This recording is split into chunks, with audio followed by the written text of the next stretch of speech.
అంటే దిల్ రాజు ఏం రియాక్ట్ అవ్వడు, సాఫ్ట్గా వెళ్తాడు అనుకుంటున్నారా? తాట తీస్తా. చాలా రోజుల నుంచి ఓపిక పడుతున్నాను, ఎందుకు ఎందుకు ఎందుకు అని సాఫ్ట్గా వెళ్దామని. సంబంధం లేకుండా పోనీ ఆ ప్రొడ్యూసర్ వచ్చి మీ దగ్గర ఏమన్నా మాట్లాడా? మీకు అంత దమ్ముంటే ఆ ప్రొడ్యూసర్ని నన్ను స్టేజ్ పై పిలిచి కూర్చోబెట్టి క్వశ్చన్స్ వేయండి. ఎందుకు ప్రతి సంక్రాంతికి నన్నే టార్గెట్ చేయాలి?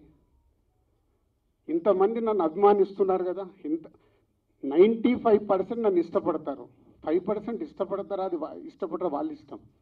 ఒక మనిషిగా నేను అందరినీ సాటిస్ఫై చేయలేను. సాటిస్ఫై చేస్తున్నాను కాబట్టి ఇండస్ట్రీలో నాకు ఈరోజు ఇంత మంచి పేరు ఉంది. మీ అందరికీ తెలుసు, దిల్ రాజు అంటే ఒక బ్రాండ్ బిల్డ్ చేశా. వ్యాపార పరంగా వచ్చే కొన్ని కాంట్రవర్షియల్స్ని మీరు అడ్వాంటేజ్గా తీసుకొని ప్రతి సంక్రాంతికి మీ వెబ్సైట్లు, మీ కొన్ని యూట్యూబ్ ఛానల్స్ కొన్నిటికి వాడుకుంటున్నారు. అది 100% తప్పు.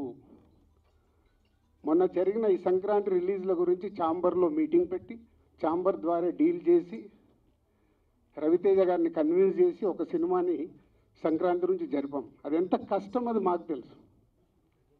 తర్వాత ఉన్న 4 సినిమాలు మళ్ళీ ఎవడో రాశాడు, దిల్ రాజు గారు ఏదో తమిళ సినిమా రిలీజ్ చేస్తున్నాడని. ఎవడు చెప్పాడురా నీకు నేను రిలీజ్ చేస్తున్నానని? ఎవడు చెప్పాడు? నీ దగ్గర ప్రూఫ్ ఉందా నేను చేస్తున్నానని? ఉందా?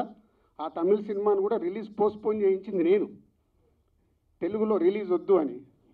మీకు తెలియని న్యూస్లు రాసుకుంటూ ఎందుకు వాడుకుంటున్నారు?